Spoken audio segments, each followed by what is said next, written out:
2018-ish, they started training. Do you know that everybody that's here, do you know that they have put 120,000 people through the Ninja Selling course? 120,000 people have taken this stuff that we've been reading about. So just know that the impact Larry's having is daily. If some of you have talked to me about going to Colorado, I think the April program for Ninja opens like today or yesterday or tomorrow. It's like right now. And I've got people asking me, should we go? Yes, you should go. I love what Ninja does. I love who Larry has, what Larry's brought to the Ninja philosophy, and then all the people that have contributed to it. Larry Kendall, you're one of my favorite people in the whole industry. Thanks for being here, brother. I appreciate you so much. Well, Don, this is a love fest because I appreciate you so much. And I look at my life after I met you in 1993. It's changed. So you're a life changer, a game changer, and it's an honor to be here. Thank you. I got a kick out of Russ saying everybody's supposed to read a chapter a day, and you'll probably appreciate the short chapters in Ninja Selling. That was on purpose because I know how salespeople are, and I figured if they could look and see, oh, this is only 3-page chapter, I can make that, and then they get through it, and oh, what's the next one? Oh, it's only 4 pages, I can do that, and before long they've read the book. So that was the idea. So I'm honored that you guys chose that as one of your books, and honored again to be with you. I was with you a couple of weeks ago, or last month, I think it was, and you were just kind of getting started in the book, and I think then you're going to read the appendices. Interestingly, when I wrote the book, I wanted it to be about 225 pages, and the appendices was going to make it about 315, I think. And I suggested to the publisher, why don't we have that as a online? You can go online and get that. They said, well, why don't you write it, and then we'll make that decision. They loved it, and they felt like it's a more complete system with that in there. So it's in there, and the book's a little thicker than I wanted, but hopefully you enjoyed it. I'm not sure where you want to go. They actually didn't enjoy it. They loved it, Larry. To be honest with you, I've heard people say again and again, I love this book. Oh my gosh, I love this book. Like daily, somebody is raving about it. So if you have not been part of the reading and part of that group, please pick it up and read it right away. Yeah, there's another one. Love this book. Fantastic. So they don't enjoy the book. They're not liking the book. They love the book, Larry. Well, thank you. That warms my heart. You know, where we go today, I thought we.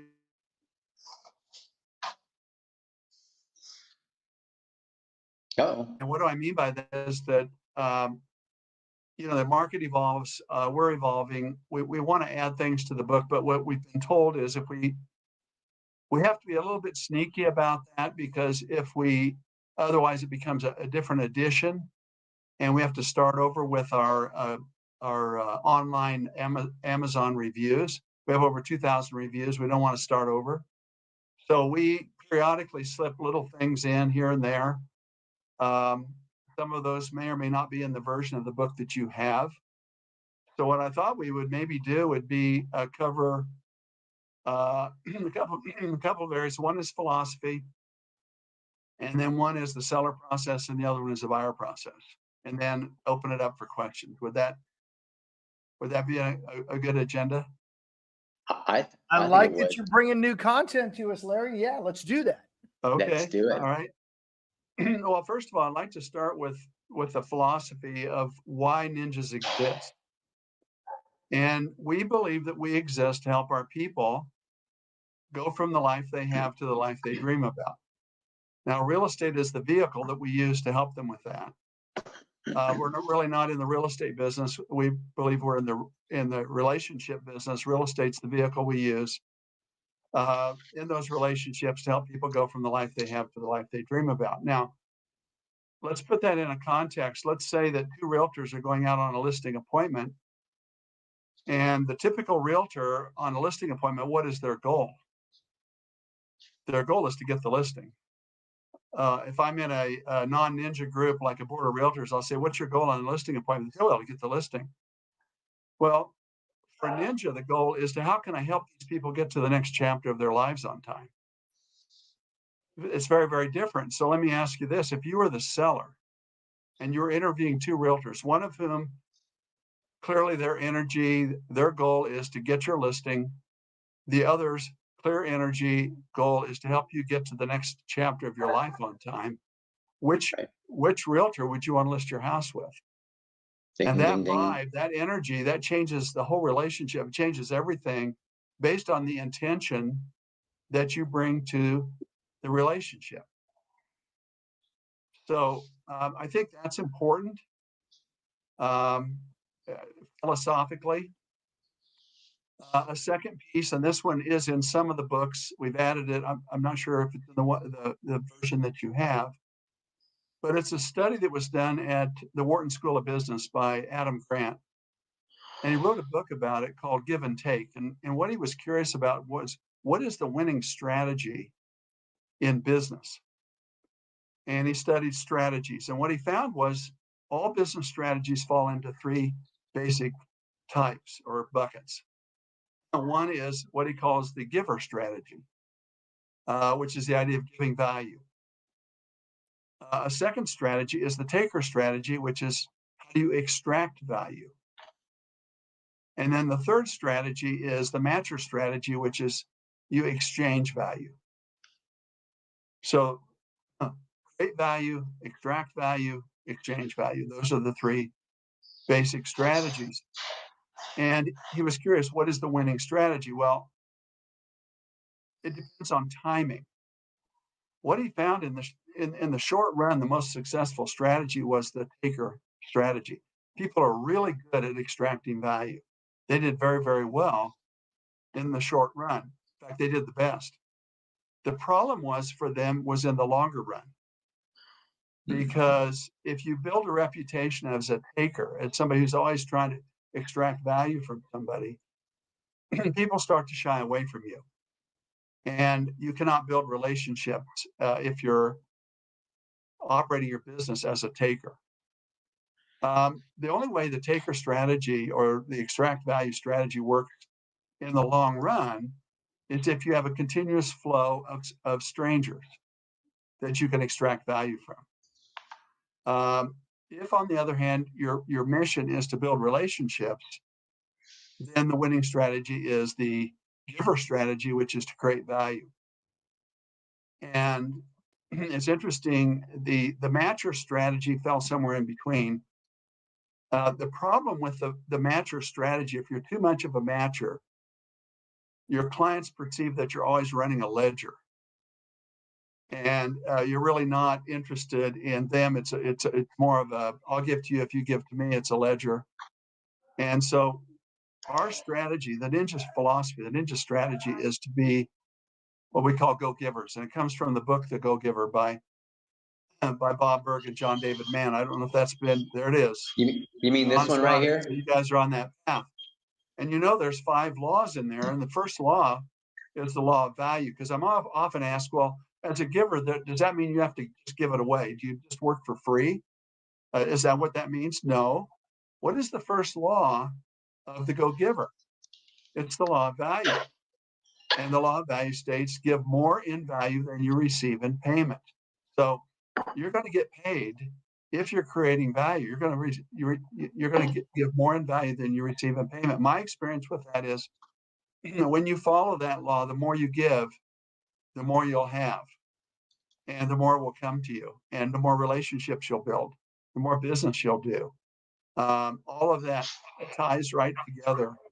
I think those 2 pieces of the opening philosophy of Ninja are important. Why do we exist? We exist to help people go from the life they have to the life they dream about. And number 2, have the philosophy of creating value in people's lives. I love that, Larry. I do want to say one thing. I have talked to Bob Burg this week, and of course, I actually invited him to come this morning. He said he couldn't make the trip, but he wanted to pass on his regards and his love to you. And he said, that's one of my favorite books, and Larry's one of my favorite people. So the feeling is mutual, I know, and we're going to be doing his book after our next book. It's our second to next. So we're excited about that.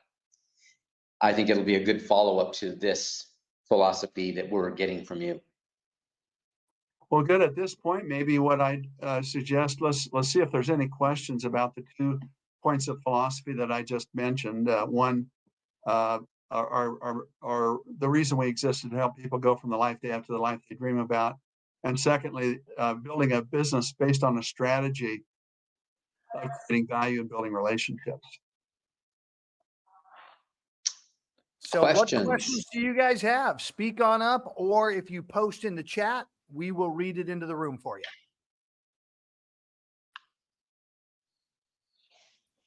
Mark Hairston, did I see your hand go up, buddy? You're muted, buddy. Moving. You're muted. You're good. Okay. All right. No questions. You've got Larry, Kendall. Well, I have one. Yeah, Yolanda, what do you got? So when you're the person that's giving value, what advice do you give on for us to avoid matching up with a person that only wants to extract value from you? That's a great question. And I think in the book, you may remember the research that there is about 15% of the US population that makes all buying decisions based on lowest price. And they're going to try to get you to do as much as they can and pay you as little as they can. About 5% want to pay the most, and about 80% make their decisions based upon what they consider to be value. Are you creating value?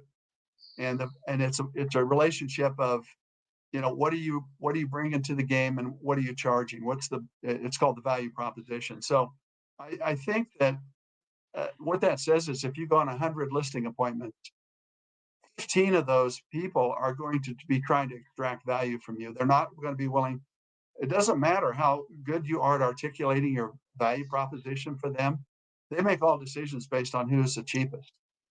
And our advice on that would be, let somebody else work with that group. We come from abundance. We're going to go on 100 listing appointments. We'll let those 15 people work with somebody else. That group can be what I call a grinder.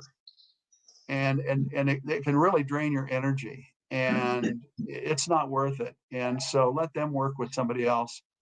If you have to be really good, and that's what I want to cover next. You have to be really good at articulating your value, because if you just come in and say, well, we're going to be like every other realtor, we're going to plop a sign in the front yard, we're going to put in the MLS and upload it to the internet, and we'll do a brochure maybe and hold an open house maybe. That's not going to be enough value to support a higher fee. And so we'll talk a little bit about that. But if you're really good at articulating your value and they don't see it because they're in that 15%, as you may have read in the 16-step seller process, one of 3 things will happen.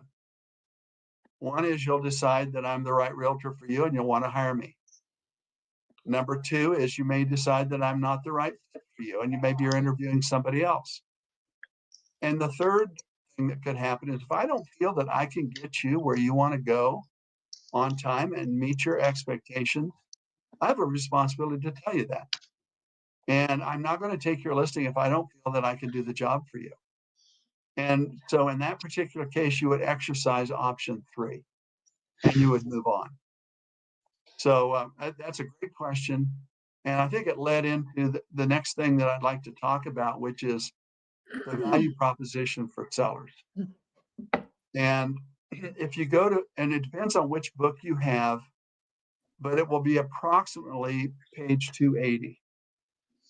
And it'll be step 8 of the seller process. It's a 16-step process. You're in step 8.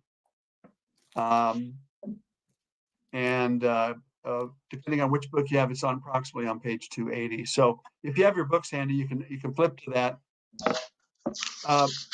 Right there, we talk about 5 points of value, 5 things that you can say that articulate your value. What I would add to that is we've added what we call the value clarification question. And this is solid gold. I would encourage you to write this down. Here's the value clarification.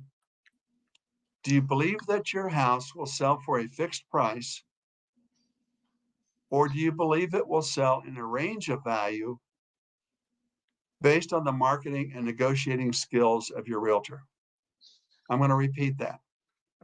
Do you believe your home will sell for a fixed price, or do you believe it will sell in a range of value based on the marketing and negotiating skills of your realtor? I'm not sure why this didn't get into the book, the original book, because I've asked that question literally hundreds and hundreds of times. And what happens without exception with the seller is that they kind of look up and they go, well, I guess I never really thought of it that way. Yeah, there probably is a range. Okay. Now, most sellers don't think about that. Most sellers, and particularly for sell by owners, believe, and I would go on to say even the Department of Justice and they all believe in the big myth, which is that there's a fixed price for a home. And most sellers think there's a fixed price for a home. Have you ever had a seller say something like this? I think I'll list with my niece because she just got a real estate license and she could use the money. What that seller is really saying is you're not bringing any value at all. This house is going to sell for what it's going to sell for. A for sale by owner believes this house will sell for what it sells for. I want to save the commission. When you ask this question, it explodes the big myth. And most of them have never thought about it. And I would encourage you, when you ask the question, to use your hands. So it looks like this. Do you believe there's a fixed price for your home? Do you believe your home will sell for a fixed price? Or do you believe it will sell in a range of value based on the marketing and negotiating skills of your realtor? My job is to get you to the top of the range. And there's 5 things that I do to help you get there. And then those 5 things are listed in your book under step 8. Okay. But I'm going to go through them. So do you believe there's a fixed price for your home?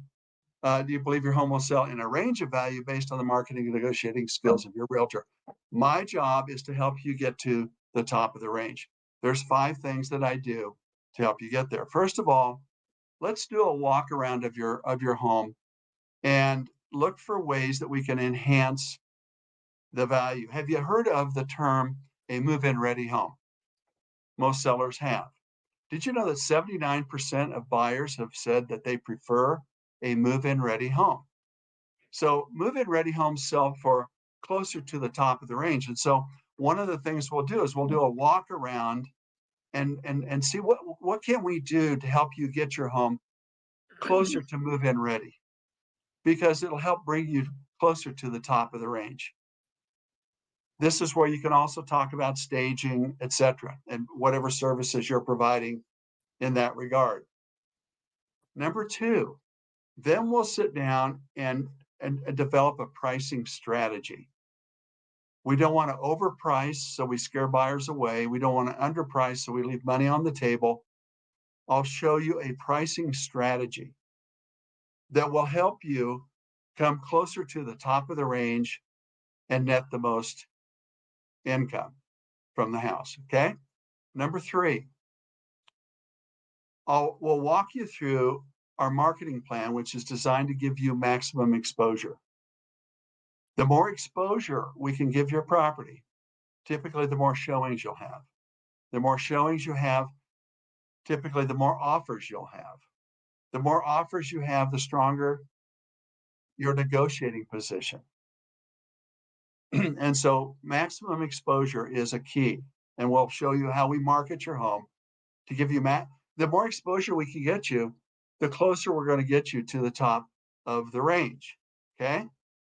Number 4, how important is negotiating? Well, we believe it's critical. And did you know there's 5 negotiating points to a real estate contract?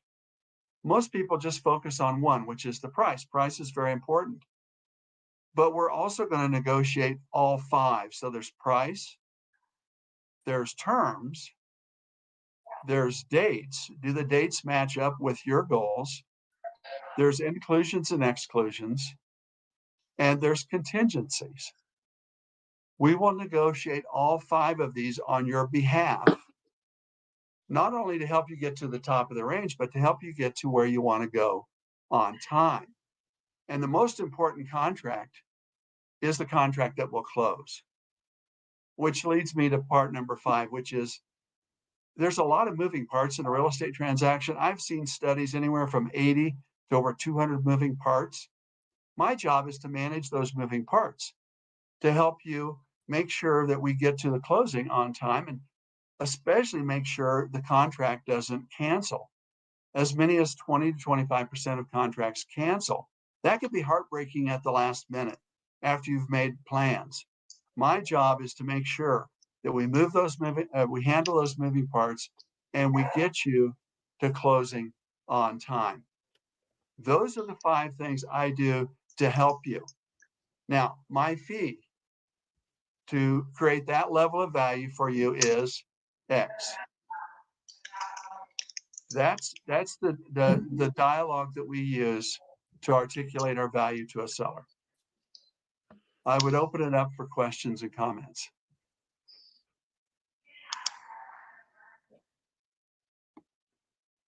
Well, Larry, I will just step in and happily be upset with you because you keep changing my listing presentation. Every time I think I've got it written right, now I got more content I just scribble down that I got to add in there and make some changes. So absolutely appreciate your brilliance. That's what people are putting here over on the right. And man, nugget by nugget, we are getting better and better. So thank you for pouring into us. Well, thanks, Russ. I appreciate that. I see a lot of positive comments in the chat about that. So that's good. I think it's that value clarification question we feel is solid gold. And one of the questions that comes up is when do I use that? Well, it's placed there in step 8. So that's a good spot. You don't have to do it there. I think that a lot of ninjas have found that they will use it more at the end as a summary, kind of a wrap up. You may read in there in step 9, what questions do you have? And the seller will say, well, we want to talk about fee. Okay, you write that down, repeat it back. Anything else? Yeah, we want to talk about the price. Write that down. Okay, you want to talk about fee. You have questions about fee. You have questions about price. Is there anything else? Yeah, what do we have to do to get the house ready? Or what's the process? You say, okay, you have a question about the process. You make a list of their concerns or their questions, and you say, once we've answered your questions about the fee, the price, the process, one of 3 things will happen. And one is that you may decide, hey, I like what you have to say about price and fee and process, and I feel I want to hire you to do the job for us. The second thing that could happen is you may feel, for whatever reason, that you don't like my answers to your questions, or you maybe are meeting with somebody else, or that we're not the right fit, and you may choose to list with somebody else and not list with me. The third thing that could happen is if I don't feel I can get you where you want to go on time, I have a responsibility to tell you that. It would not be fair to you for me to take your listing if I feel down deep inside it's mission impossible. And I won't do that. Is that okay with you? And they'll go, oh, I appreciate that level of honesty. What I'll do then is I've got their list of concerns. I'll say, question number 10, well, our goal is to get you to Dallas by February 14th. Would you like to see your odds of that happening? Okay. And I'll then, now we're into pricing. And I'll go through that. And then at the end, I may wrap up by saying, you ask about price. Hopefully we've answered your questions about that. You've asked about fee. Let me talk about fee for a moment. Let me ask a question first. Do you believe that your home will sell for a fixed price, or do you believe it will sell in a range? And my job is to get you to the top of the range. There's 5 ways I do that. And then I would go through that and I would summarize, and they ask about fee, they ask about process, what's it going to take to get the home ready, etc. And you could use it as a summary statement at the end. So it could fit in a number of places. The key to it is to have that dialogue down cold. Yes. It's your ace that you play whenever you feel that you want to play it. Larry, I just got not comments here, but comments on my text messages behind the scenes. And I just said in response to one of them, I said, I'm humbled to watch somebody so good. I really am. It's like, it's amazing to watch you walk people through a conversation. It's not manipulative. It is purely coming from a place of service and truth. And it was magnificent to watch. I love that. Thanks for sharing that extra piece with us. Thank you. Are there any more questions on the seller process? I'll just open it up on anything about the seller process. Let's talk about, memorize the script, yes. Let's talk about the fee a little more. I'm seeing that comment. Let's talk about the fee a little more. I'm not sure, client, if you want to open your mic and ask a specific, what is it? What about the listing previously expired? Oh, so an expired listing. So let me mention something, Don, about the fee that we find is if you follow our process, you'll very seldom be asked about your fee at all. And if you are, you'll basically have taken that discussion off the table because you've been able to demonstrate how you create value for them, and they see the benefit of the value. I've asked top producing ninjas. These are ninjas that list typically 100 houses a year or more. They follow this process. They very seldom are asked at all. Yeah. And if they are asked, the 5 points of value usually handles it. And if that doesn't handle it, then guess what? You're dealing with one of the 15%. And it doesn't matter what you say. Okay. In the book, you may recall there's a story of a woman in Grants Pass, Oregon, who was in my ninja class. She came up to me and she says, you made a comment that as a discount broker, you'll never have high income per hour, that you'll wake up one day and you're working harder than anybody, you're making less money. And she says that you just described me, because I own the Help You Sell franchise in Grants Pass, Oregon. I've been in the business for 11 years. I'm the top agent in Grants Pass. I sell more houses than anybody. I work harder than anybody, and I make less money per hour than anybody. And I'm a gerbil on a wheel. I want off. This is not sustainable. I'm burned out. What can I do? I've got 11 years of clients that have worked with me on a discount, and I'm trapped. What do I do? And I suggested to her, you may remember this from the book, it's in there. I said, well, I think what you should do is articulate your value proposition in a better way and offer a menu. And so her dialogue is something like this. We've done business in the past, and we did that with my discount brokerage option. I still have that option for you if you're interested in it. But I've also got another option for you, and I'd like to show you that, and then you can decide which way you want to go. And so she had then articulates her full value proposition, and then she kept track, and it's in the book. 80% chose her higher priced, higher value option, and 20% said, I want to stick with what we've done in the past. She later dropped the Help You Sell franchise, and she and her daughter operate a full service, boutique, high-end, value-added brokerage. And so I think that's another example. I could sit here and share story after story for the whole hour about that. But the point is this: if you follow the process, if you are good at articulating your value to people, are smart. they get it. And the value proposition or the value clarification question is a key question to set that all up. Alicia's Would you got a guys question. mind if I? Go ahead, Would whoever you that mind if I was. said a couple? My name's Keith. So about expired listings. Like I know Coach Russ has done a lot of expired. I have as well. And when you're talking about the 5 things that Larry is speaking about, I usually, like when I'm on the phone with them, I always say that there's a few things I already see that I think could be fixed. So I think when you're going after expireds, of the 5, it's going to be things to fix and marketing are your things, because they've never really negotiated contracts. Most likely they may have fallen out because you didn't bulletproof the transaction. And then you're going to have to strengthen your pricing strategy with the seller, and that question that he uses to focus in, you're going to have to use. But it's things to fix, and your marketing or how you're going to get those listings is what I would say. And then as you get them, what I would do, I would usually, they have bad marketing, right?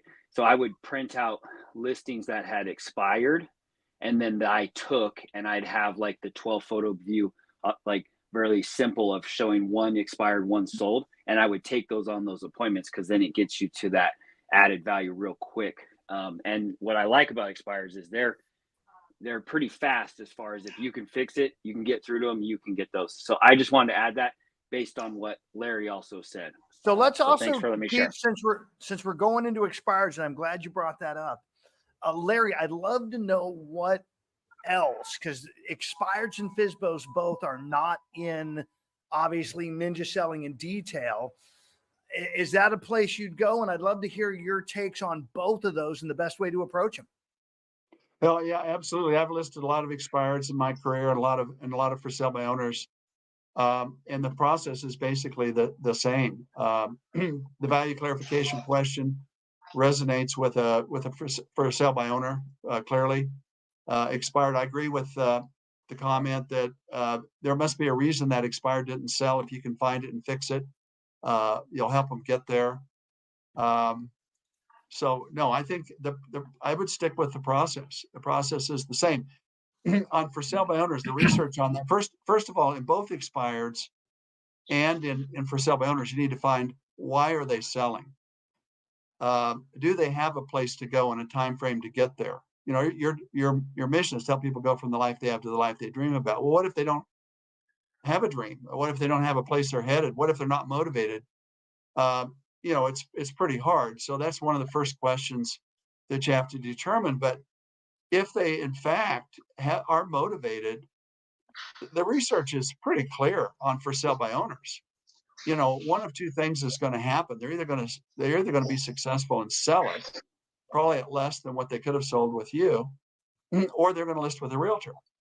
And one of those 2 things, if they're really motivated, they're not going to take it off the market. They're going to list, they're either sell it or they're going to list it, and you want to be the one that they list it with. And so a lot of that is being consistent and almost relentless in your value adding for them. You're always coming to them with something new, some idea that will help them. And a lot of it is then they decide that they like you and they think you can get the job done. They'll list with you.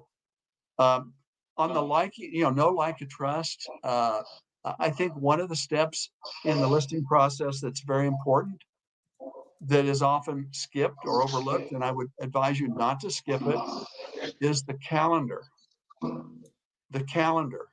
Now, when we do our live training, which is a 4-day training, and Don mentioned that earlier, I should follow up and say, our 4-day live trainings in Colorado sell out in a matter of hours once they open up, and they're opening today. For the April class is opening today at 10 a.m. Mountain Time. And it'll be sold out by the end of the day, probably. So if you are interested, and we do them once a month, so you know, it's not like April.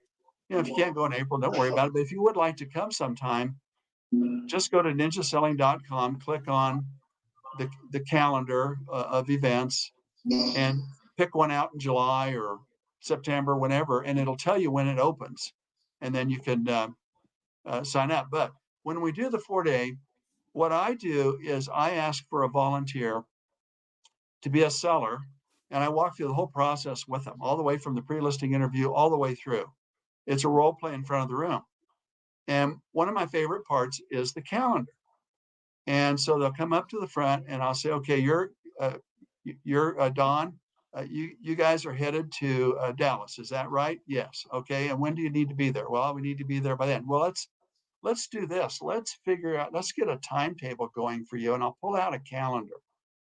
The minute I pull that calendar out, Don leans in to look at the calendar and I'm leaning in and I say, okay, here's the date you need to be there. Do you want, that's when you're starting work.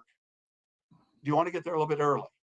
Yeah, I want to get there, at least a week early. Okay, let's back into the buyer for your house might be getting a loan. Let's back out at least 30 days, maybe 45. Let's back up to then. This is when we need a contract. Let's back up to, okay, we got a few staging items. Let's back up. And all at once, we're building a plan for Don and we're building a schedule. And what's interesting is, and I'm asking him questions, and then I ask, well, Don, let me ask you this. If we get to your ideal date and your home isn't sold, what will you do? He says, well, I got to move. I mean, I've got a promotion. It's the promotion of my career. I got to be there for work. I'm moving. Well, what would we do with the house? Will we keep it on the market? Will you rent it? What are you going to do? And so he has to deal with the consequences. So I'm going to present options and consequences. And he's going to have to think that through. And then I'll say, well, what would happen if we put it on the market and we get a full price cash offer the first 72 hours, but they want to close right away? Can you move earlier? Or would we need to maybe negotiate some sort of lease back? Or let's explore those options. That calendar step is so powerful. And when I do it at the front of the room, and then I ask for feedback from the ninjas in the room, I say, what did you pick up? They said, well, what we picked up is you guys are a team solving a problem, coming up with a timetable. There's no way that seller's going to work with anybody but you. You had him eaten out of your hand. And on a very simple and it's not salesy. It's just trying to help somebody get from the life they have to the life they dream about. And so I would encourage you, if you haven't done the calendar, do it. And it's not that hard. You don't even have to role play it. It's just easy. It's all right there. And so a very, very powerful part of that process. So smart. Hey, Larry, I did love the pieces that you're giving us here that are not really in the book, and I'm glad, Russ, you brought that up. I do want to ask one question that Sammy is asking, and it has to do with the courses that are coming up. Did you tell me that you do the ones in Colorado yourself, or? Yes, I'll be there all 4 days. I'm not doing a cameo. I do the whole training. Occasionally, I'll have one of our other instructors that maybe is in training that might do an hour a day or something like that. But other than that, no, it's me for 4 days. Yeah, that's awesome. Rose, you're asking where's the calendar? It's a calendar. It's just you pull out a calendar. You pull out a digital calendar or paper calendar, and you walk them through it. And maybe you have a comment about that. In the book, it's step 6. Yep. Step 6 is called the calendar. Step 6 in the process.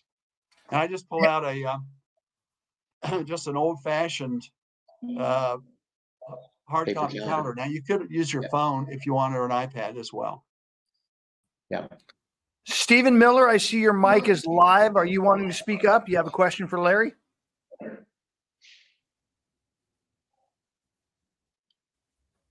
I have one if he does not. Go for it, He does Dorothy. not. He does not. Please mute yourself, Stephen, just in case. Thanks, Dorothy. This is a very important book that has had a huge impact. I called one broker who said my entire company, which is the biggest company in Massachusetts that's independent, they're all ninja sellers. So I'm curious about why you wrote it in the first place. What was the call, the need that you felt, that you saw, that compelled you to put this to paper? Well, my personal mission is to change change lives, change careers, and to change the sales industry. I think the book, from what I've been told, does change lives and careers. We're hoping we're starting to change the sales industry. The sales industry, not just in real estate, but in all areas of sales, is too much of the extract value mindset, the taker. How do I manipulate? How do I, quote, overcome objections? People don't like to be overcome. You know, that's a whole nother thing. We could go down that path about what do you do when there's, quote, an objection. But no, it was really to try to change, first of all, the real estate industry, and then ultimately the sales industry. We're starting to get in our classes quite a few people from other areas, typically direct sales. We just had 2 people last month that sell corporate jets. We've had people that sell yachts. We've had people that sell software. Had a gentleman that sells high-end art. His average sale is close to $1 million in art. Interestingly, at one of the breaks, I overheard him on his cell phone selling a $525,000 painting. And he asked the owner of that painting, he says, do you believe there's a fixed price for your painting, or do you believe that your painting will sell in a range of value? So anyway, I'm hoping to make a difference here, and that's why I wrote the book, and that's why I teach at my age. You know, most people have ridden off into retirement. I don't. I'm going for it, trying to make a difference in the world. You're making a difference, and we're going to keep pulling you in, Larry. We're going to keep pulling you. If you even attempt to get away, keep pulling you back. Questions, guys? What questions do you have? Evelyn, open your mic, dear. Open your mic. I'm going to go back a little bit because I also was a help you sell company, and I left them about 10, 12 years ago. How did you said something about a menu? She did a... Yeah, she did a menu. She offered them her traditional help you sell program, and which was a minimal amount of marketing and et cetera for a lower commission. And then she offered another option to them, which was more robust, all the way from staging to home detailer to pre-inspections, to a better, stronger marketing, individual property website, et cetera, at a higher fee. And 80% of her, it might have been 85%, 80 to 85% of her sellers chose the enhanced marketing program at the higher fee. Okay, and when you say higher fee, are you saying a specific dollar amount, or just going with a commission? It was a higher commission. I'm trying to remember. It was either 6 or 7. Okay. And by the way, guys, you know, we've talked about this many times, but Larry, you've just, you know, demonstrated it when the value is high, and especially for those of you that have chosen to go after niche markets. Pricing is, I mean, if you go after a niche market, you can have your pricing be up high because people want that expertise. And what Larry's showing you how to do is to envelop all that value you're bringing, and then on top of that, you're an expert at something in particular. I mean, I've seen people at 8 and 9%. I've had people go in at 10%. I know it's not common, it's not normal, but certainly that's not going to be dictated by anything except your ability to demonstrate you. Right. Well, and I do agree. You're on a rat race. I had a big business, but boy, it burned out fast. Yeah. So. You know, Don, I notice a question here from Nikki. I'd like to throw out this idea. Let me answer Nikki's question on sellers, and then before we finish up here, we only have a few minutes left. I'd like to offer the value proposition, or not the value proposition, the value clarification for buyers. on the buyer side, if that's okay. I see Nikki says, what's the best advice for a seller when they have a small budget for repairs and they're already upside down? You know what? The key there, that was the last part, they're already upside down. In other words, they don't have equity. If they do have equity, we have a program where we will we'll pay for the fix up and we'll take a loan and get paid at closing. But if they're upside down, then basically you have a choice of marketing the home at what I call wholesale. You have to figure out, am I selling a wholesale house or a retail house? A wholesale house is in current condition. Maybe it's a little bit rough. A retail house is move-in ready. And what we know is this: we can sell a house at retail and we can sell a house at wholesale. What we can't do is sell a wholesale house at a retail price, except in the 2020 and 2021 real estate market. Right. We were able to pull that off in those 2 years, but generally you can't. And so if they don't have the money, you're gonna have to sell the house pretty much as is and reflect that in the price, I think. So that would be my advice on that. I'd like to talk a little bit about buyers and specifically the impact or the potential impact of the lawsuits. And I think that we don't know how this is going to work out. We're kind of in uncharted territory. But one of the things we've been doing at Ninja for 30 years that we've been teaching Ninja is the buyer interview. We believe that working with a buyer is a 3-act play. Act 1 is the buyer interview. Act 2 is showing property. Act 3 is the soft closing questions that lead to a contract, and then the actual closing. So it's a 3-act play. Most realtors, in my observation, skip Act 1, or they don't even have an Act 1. They just jump in the car and start showing houses, and they're immediately into Act 2. And the purpose of Act 1 is several. Number one is clarity, helping the buyer become clear on the process, become clear so that when they find the house, they have clarity and they can move forward. Secondly is to remove the fears they have.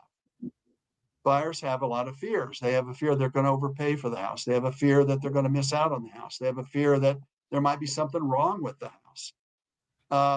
The interview helps handle all of that so that when they find a house, those fears don't bubble up. Okay. And yet most ninjas all have, they're masters of Act 1. I'll give you an example. Chris Doyle, who's a ninja in our company. Chris closed 44 buyer sides last year. And I asked him, how many contracts did you write to close 44 buyers? He wrote 46 contracts, closed 44 buyers. The most houses he showed to any one buyer was 4. He works with a lot of CEOs and coaches who are what we call power people. I said, how do you get a power person to sit still for an hour to go through Act 1 with you? They just want to get in the car and go, let's just go look at houses. I don't have time for this. How do you, he says, well, my dialogue is very simple. If you'll invest an hour with me up front, it will save you days or even weeks on the back end. And more importantly, it will help you get the house you want. Well, power people understand return on investment. They understand if they invest an hour up front, it'll save them days and weeks on the back end, and they're more likely to get the house they want. They'll give him an hour. And so in your book, there's the 10-step buyer process, the buyer interview. It takes about an hour. Don't skip it. It's critical. Okay. Now, we've always had the seller interview because we had to articulate our value to get them to comfortable that they wanted to hire us and sign a listing agreement, committing themselves to us and to paying us a fee. Part of the reason that realtors don't do Act 1 is because they've never had to. They've never had to articulate their value to a buyer Oh, you want to see houses? I can show you houses. Let's go look at houses. And they were being paid by the seller. Well, what happens when that dynamic changes? What happens? Some states now are requiring, the state of Washington, for example, you're not going to be able, as of January 1st, you can't go out and show houses and write contracts without an agreement with the buyer. And we're going to see more and more of that coming to pass. So you're going to have an Act 1 with the buyer. And you're going to have a way to articulate the value. So it sounds something like this. You're in that buyer interview and you just ask the question, hey, do you believe that homes sell for a fixed price? Or do you believe there's a range of value that they sell for based on the experience and the negotiating skills of your realtor? And they go, well, yeah, there probably is a range. Okay, well, my job is to help you get the home you want for the price and terms that are best for your situation. And there's 5 ways I do this. Number 1, first thing we're going to do is I'm going to ask you a series of questions that'll help me help you find the right home. And if you're willing to invest an hour with me up front, it will save you days or even weeks on the back end. And more importantly, you're more likely to get the home that you want. So that's number 1. Number 2, I'll help you craft an offer strategy that allows you to be comfortable purchasing the home you want at the best possible price and terms. Number 3, my goal is to increase your opportunities to find the best available house by looking at everything that's on the market. I want you to have what we call maximum exposure. So we'll look at everything in the MLS, but we'll also look at properties that aren't in the MLS. We'll look at off-market properties, coming soon properties. I even want you to be able to consider for sale by owners. If we see a for sale by owner that you're interested in, I haven't found a for sale by owner yet that wouldn't work with me. If you want my help to buy that for sale by owner, I can do it. If you'd prefer to work with them by yourself on your own, that's up to you. Now, in my experience, I've never found a buyer that says, oh yeah, I want to work on my own by myself. No, I want a professional. And they'll always say, well, wait a minute. We want to work with you. Number 4, I'll help you negotiate the best contract. Did you know there's 5 negotiating points to a contract and only one of them is price? So I'll help you negotiate price, terms, dates, the inclusions and exclusions, and the contingencies. Our goal is to help you get the home you want at the best possible terms. And then number 5, there's a lot of moving parts in a real estate transaction. I'm your transaction manager. My job is to manage those moving parts so that you can get to closing on time. And especially we want to avoid the possibility that the contract will fall out or will cancel. There's nothing more heartbreaking for a buyer than to feel like they bought a home and then at the last minute